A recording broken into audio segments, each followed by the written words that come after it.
ဟုတ်ကဲ့အားလုံးပဲမင်္ဂလာပါကိုကျော်မီယာမြင့်ဆက်နဲ့ inverter ရောင်းဝယ်ရေးကနေပြီးတော့ကြိုဆိုပါတယ်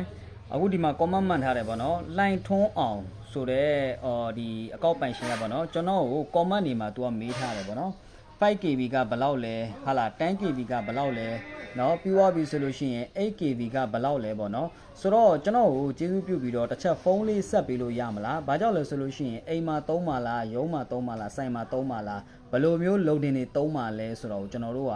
တွက်ချက်ပြီးတော့ဘယ်လိုအမျိုးအစားဘယ်လောက် kV ဟာလားဘယ်လိုမျိုးဆက်ကိုတက်ဆင်ပေးရမလဲဆိုတော့ကျွန်တော်တို့ကတေချာချိန်ဆပြီးတော့ဟာလားဟိုရောင်းပေးလို့ရတယ်ပေါ့နော်အဲ့ဒီပုံမှာကျွန်တော်ဖုန်းလေးတစ်ချက်လောက်ဆက်ပေးเนาะ